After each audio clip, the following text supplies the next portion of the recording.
Hello and welcome to SPMIS Academy. Today we will analyze important newspaper articles of 20th March 2023. Please note you can download the PDF version of today's newspaper analysis by clicking the link given in the comment section. This is the list of the topics that we will be covering from today's newspaper. And the first article is about the Great Rift of Africa. This topic is important from our syllabus GS paper 1 geography point of view, especially from subsegment geomorphology. देखिए ये जो article है it is associated with east Africa and middle east countries. तो West Asia और east African countries से related ये article है। आपने बेसिक ज्योग्राफी में पढ़ा भी होगा। ईस्ट अफ्रीकन कंट्रीज़ की अगर बात की जाए तो जैसे तंजानिया, केनिया, सोमालिया जैसे देशों के अंदर देयर इज़ ए रिफ्ट, इस तरीके का एक रिफ्ट वैली क्रिएट हो रहा है। और ये जो रिफ्ट क्रिएट हो रहा है that is mainly because of 3 minor plates of East Africa and West Asia. एक तो वेस्ट एशिया का एक माइनर प्लेट है अरेबियन प्लेट, और ईस्ट अफ्रीका की अगर बात की जाए तो Nubian plate and Somalian plate. ये जो 3 प्लेट्स हैं, कॉन्टिनेंटल ड्रिफ्ट थ्योरी आपने बेसिक ज्योग्राफी में ज़रूर पढ़ रखा होगा, जिसके हिसाब से जो कॉन्टिनेंट्स हैं वो ड्रिफ्ट हो रहे हैं and that is the reason behind so many tectonic arrangements or so many tectonic interactions. Somewhere it is leading to volcanic eruption or at other places it is leading to earthquakes and all. जैसे हम बात करें हिमालय की तो it is a result of continent plate convergent boundary of Eurasian and the Indian plate, right? तो इस तरीके से पूरे दुनिया भर में अलग अलग जगहों पे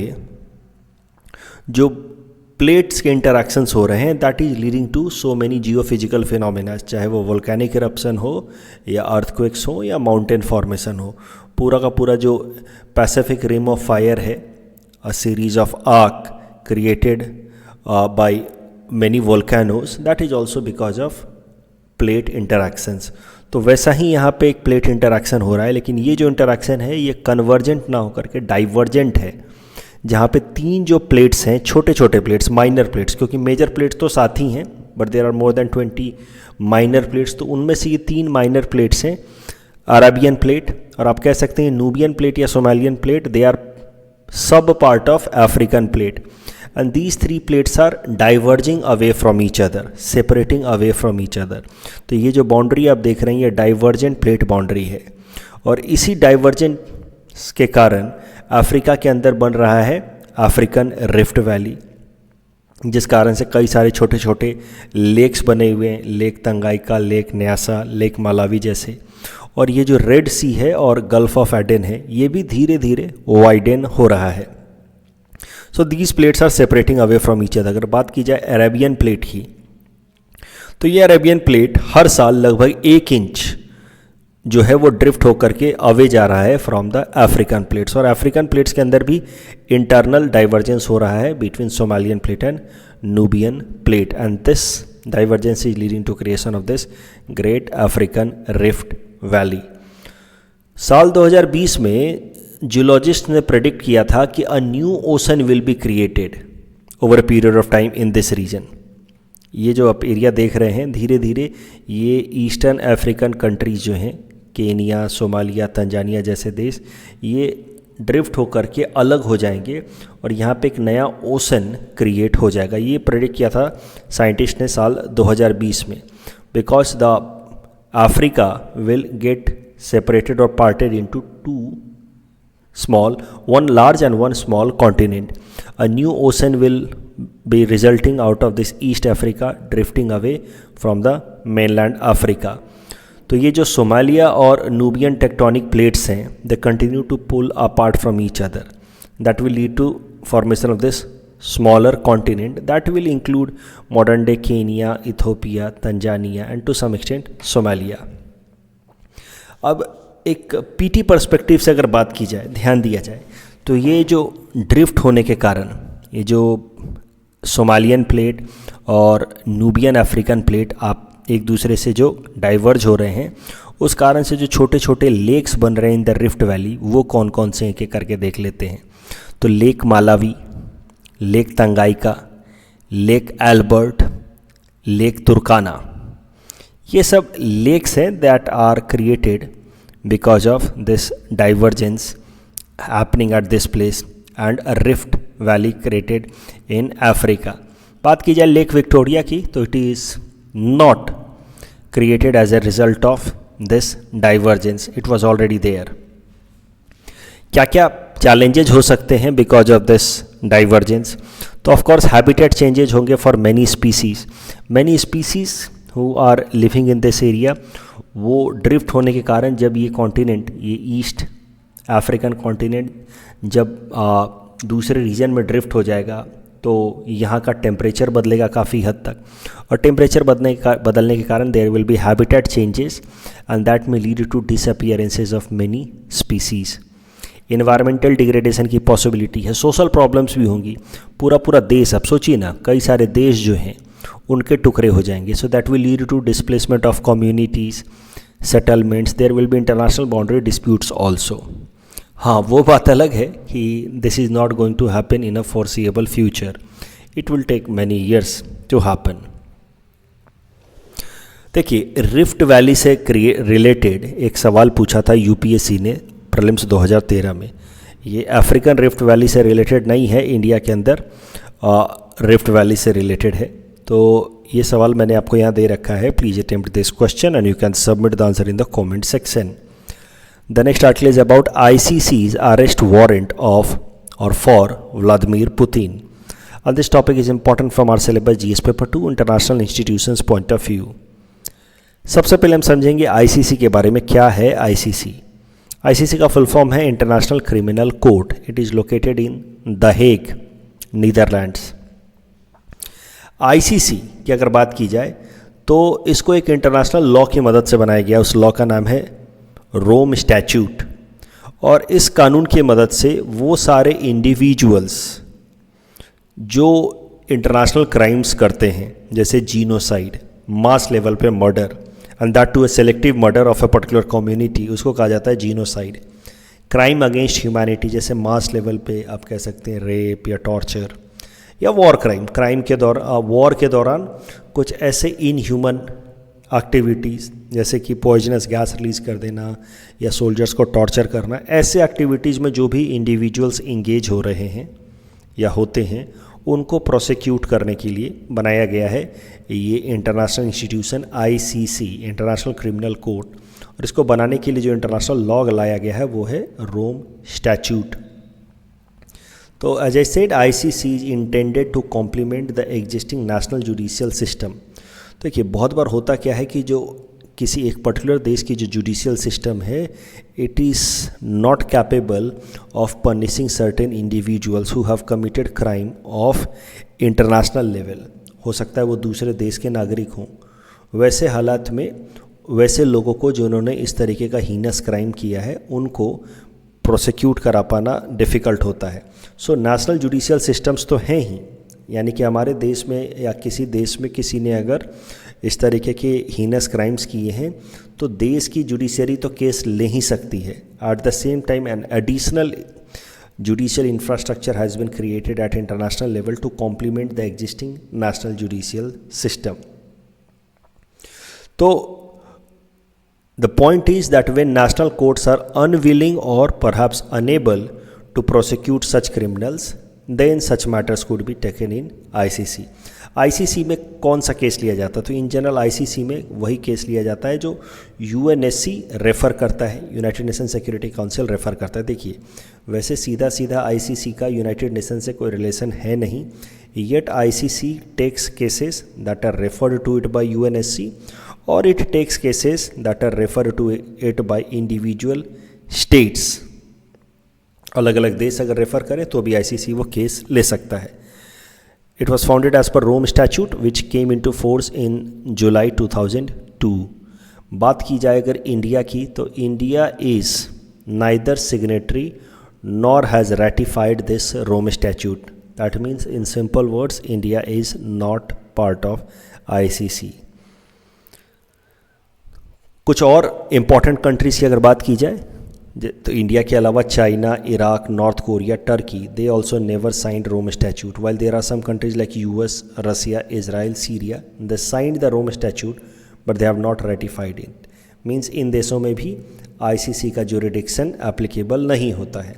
अब करंट न्यूज़ पे आते हैं। तो देखिए, आईसीसी ने हाल फिलहाल में रशियन प्रेसिडेंट व्लादिमीर पुतिन के अगेंस्ट अरेस्ट वारंट रिलीज़ किया है because of his एलिज्ड involvement in abduction of children. माना जा रहा है कि यूक्रेन से वॉर के दौरान रसिया ने लगभग 16,000 यूक्रेनियन चिल्ड्रन को एबडक्ट किया है, वहाँ से उठाया है और डिपोर्ट किया है रसिया में। हो सकता है उनसे फोर्स लेबर करवाएं या जो भी है, इस तरह के एलिगेशंस हैं। तो that could be seen as crime against humanity, और इसी कारण से रशियन प्रेसिडेंट व्लादिमीर पुतिन के खिलाफ एक केस लॉन्च किया गया आईसीसी में, और फिर आईसीसी ने एक अरेस्ट वारंट रिलीज़ कर दिया उनके खिलाफ। अभी ज़रा देखते हैं कि इससे क्या इम्पैक्ट हो सकता है व्लादिमीर पुतिन के ऊपर। तो इम्पैक्ट समझने के लिए पहले हमें ये भी समझना होगा कि आईसीसी किस किस तरीके के केसेस ले सकता है। तो आईसीसी का जुरिडिक्शन उन्हीं केसेस पे एप्लीकेबल होता है जो केस या जो क्राइम 1 जुलाई 2002 के बाद से किए गए, यानी कि जिस दिन से आईसीसी हैज़ बीन इन्फोर्स्ड। तो उस लिहाजे से तो ये क्राइम जो है वो आईसीसी ले सकता है। उसके अलावा the offence should be committed either in the country that has ratified the agreement or by nationals of a ratifying country. तो जो देश आईसीसी का हिस्सा हो, उस देश के अंदर ही क्राइम हुआ हो या उस देश के किसी नेशनल ने ये क्राइम किया हो, तभी वो केस आईसीसी ले सकता है। या फिर ICC can take such case if UNSC has recommended to it that particular case. तो अगर सेकेंड और थर्ड पॉइंट की बात की जाए तो उस हिसाब से this case should not be taken by ICC because neither Russia nor Ukraine is party to Rome statute. और इसी कारण से रसिया ने इस पर्टिकुलर अरेस्ट वारंट को नल एंड वॉइड डिक्लेयर किया, और रसिया ने कहा कि ये बेकार का है, ना रसिया मेंबर है, ना यूक्रेन मेंबर है आईसीसी का या रोम स्टैच्यूट का। Then how come this arrest warrant. लेकिन एक प्रोविज़न और है इस रोम स्टैच्यूट में। रोम स्टैच्यूट ये भी कहता है कि article 12(3) allows a country which is not member of Rome statue to refer to a particular case to ICC. तो भले यूक्रेन मेंबर नहीं है आईसीसी का, फिर भी आर्टिकल 12 सब क्लॉज 3 का इस्तेमाल करके यूक्रेन एक पर्टिकुलर केस को रेफ़र कर सकता है आईसीसी को, और वही किया है यूक्रेन ने। एक पर्टिकुलर केस को रेफ़र किया है, इस पर्टिकुलर केस को आईसीसी को रेफ़र किया है यूक्रेन ने, जिसमें एलिगेशन लगाए गए हैं कि रसिया ने लगभग 16,000 बच्चों को यूक्रेन से एबडक्ट किया है इलीगल तरीके से। तो ये मैटर आईसीसी ने लिया है अंडर व्लादिमीर पुतिन, और आईसीसी ने इसी जुरिडिक्शन का इस्तेमाल करके अरेस्ट वारंट रिलीज़ किया है व्लादिमीर पुतिन के अगेंस्ट। अभी क्या इम्प्लीकेशंस हो सकते हैं पुतिन के लिए? देखिए, ऑफ कोर्स रसिया में तो पुतिन के खिलाफ कोई एक्शन होगा नहीं। Russia is neither a member nor ICC jurisdiction will be applicable on Russian soil. But if Vladimir Putin travels to some country which is signatory to Rome Statute, in that case he might get detained or arrested by that particular state. That risk now runs against Vladimir Putin. अभी बहुत बार ICC और ICJ में, international Court of justice और ICC international criminal court में students को confusion होता है। तो एक बार ज़रा देखते हैं आईसीजे क्या है। देखिए, ICJ is a principal organ of United Nations. ये भी उसी जगह पे है जहाँ पे आईसीसी है। तो it is also in the Hague, Netherland, and their office is at the same place जिसको हम लोग कहते हैं पीस पैलेस। तो International Court of Justice which has seat in the Hague is the principal organ of United Nations. ICJ की अगर बात की जाए तो इसकी मेन जिम्मेदारी है to ensure that the international law is followed by respective countries. तो कोई इंटरनेशनल कानून बनाया गया है तो उस इंटरनेशनल कानून को कोई भी देश वायलेट ना करे, खासकर वो देश जो उस कानून का सिग्नेटरी है उसको वायलेट ना करो। ये चीज़ देखना काम होता आईसीजे का। ICJ is part of United Nations. For example अगर बात की जाए कुलभूषण जाधव केस की, इंडियन नेशनल कुलभूषण यादव जो पाकिस्तान के जेल में बंद हैं, तो उनसे इंडिया के जो डेलीगेट्स हैं वो मिलना चाहते थे to present his case in Pakistani court. Pakistan ने डिनाई कर दिया the accessibility to Indian delegates to Kulbhushan Jadhav. उस केस में India took the matter to ICJ claiming कि in this particular case Pakistan is violating a Vienna convention which is an international law. तो Vienna convention on diplomatic relations को violate किया पाकिस्तान ने, जिसको लेकर के इंडिया पहुंचा ICJ में, इंटरनेशनल कोर्ट ऑफ जस्टिस में, क्लेमिंग कि it is violation of international law. तो आई होप इस एग्जांपल से आपको बात समझ आ गई होगी। ये ICC अलग है, ICJ अलग है। ICC इंडिविजुअल्स के खिलाफ केस लेता है जो crime against humanity, war crime या जीनोसाइड करते हैं। It is as per Rome statute, जबकि ICJ also known as world court is part of United Nations. It is judicial organ of United Nations and it takes cases against countries or nations that are part of United Nations for violating international law. वो बात अलग है, दोनों एक ही जगह पे located हैं, that is Hague, Netherlands. इस टॉपिक के बेसिस पे प्रीलिम्स प्रैक्टिस क्वेश्चन हमने आपको दे रखा है। Please attempt this question and you can submit the answer in the comment section. Mains में इस तरह का सवाल आपसे पूछा जा सकता है, what is the difference between ICC and ICJ and why India has not joined ICC। ICC और ICJ के बीच का अंतर तो हम देख ही चुके हैं। इंडिया ने ICC क्यों नहीं ज्वाइन किया, उसके पीछे 2-3 मुख्य कारण हैं। सबसे पहला, ICC is subordinate to UNSC। वैसे ICC is not directly member to UNSC या United Nation, but it is subordinate to UNSC। It takes cases refer to it by UNSC। और UNSC में 5 देशों को प्रेफरेंशियल ट्रीटमेंट मिला हुआ है, तो वो देश अपने इस पावर का मिसयूज कर सकते हैं वाया ICC। तो जब तक UNSC डेमोक्रेटिक नहीं होता है तब तक ICC का मेंबर होना हमारे नेशनल इंटरेस्ट के अगेंस्ट हो सकता है। Plus ICC does not take और discuss about some major issues like terrorism and nuclear weapon which has been vexing India for so many years. Plus ICC का member होने से बहुत सारे ऐसे केसेस हैं, जैसे NRC का इशू हो गया, CAA हो गया, armed forces special power act हो गया कश्मीर के अंदर, ये सब चीज़ें जो हमारे इंटरनल सिक्योरिटी के लिए ज़रूरी हैं, उन सारे मुद्दों को भी ICC के अंदर क्राइम अगेंस्ट ह्यूमैनिटी की तरह प्रेजेंट किया जा सकता है by some countries with vested interest. तो India's internal matters could be internationalised at ICC for some vested interest and that is why India has decided not to be part of ICC। The next article is about Pradhan Mantri Mitra Parks and this topic is important from our syllabus GS paper 3 Indian Economy। देखिए, प्रधानमंत्री मित्र park, इसका full form होगा mega investment textile parks. ये प्रधानमंत्री मित्र park scheme was announced in the budget speech of 2021-22, यानी कि 2 साल पहले अनाउंस किया गया था। इसका मेन गोल क्या है? मेन गोल है टेक्सटाइल इंडस्ट्री में इंडिया को वर्ल्ड लीडर बनाना। टेक्सटाइल सेक्टर में हमारे जो टेक्सटाइल सेक्टर उसको ग्लोबली कॉम्पिटिटिव बनाना, लार्ज इन्वेस्टमेंट लाना टेक्सटाइल सेक्टर में and boost employment generation through textile sector. तो देखिए, textile sector after agriculture is consider to be the largest job creator. It is labour intensive industry. तो textile sector में investment होगा through प्रधानमंत्री मित्र park या Mitra scheme, तो naturally it will boost employment opportunities also. Announce किया गया था इसको 2 साल पहले। उसमें एक और बात कही गई थी कि प्रधानमंत्री मित्रा स्कीम के अंतर्गत टेक्सटाइल सेक्टर को प्रमोट करने के लिए 7 textile parks will be established in India over 3 years. तो 7 टेक्सटाइल पार्क्स बनाए जाएंगे हमारे देश में 3 सालों के अंदर। उसी से रिलेटेड ये न्यूज़ है। अब भारत सरकार ने 7 टेक्सटाइल पार्क्स कहाँ कहाँ पे बनाए जाएंगे वो आइडेंटिफाई कर लिए हैं। These 7 textile parks will be established in Tamil Nadu, Telangana, Karnataka, Maharashtra, Gujarat, Madhya Pradesh and Uttar Pradesh. Total 4,445 crore रुपए खर्च किए जाएंगे इन द अर्ली फेज, और ये इन 7 स्टेट्स में ये टेक्सटाइल पार्क्स आएंगे और हर एक टेक्सटाइल पार्क को स्टार्टिंग में 500 करोड़ रुपए का इन्वेस्टमेंट या कैपिटल सपोर्ट दिया जाएगा। The next article is about reach out scheme and this topic is important from our syllabus GS paper 3 Indian economy point of view.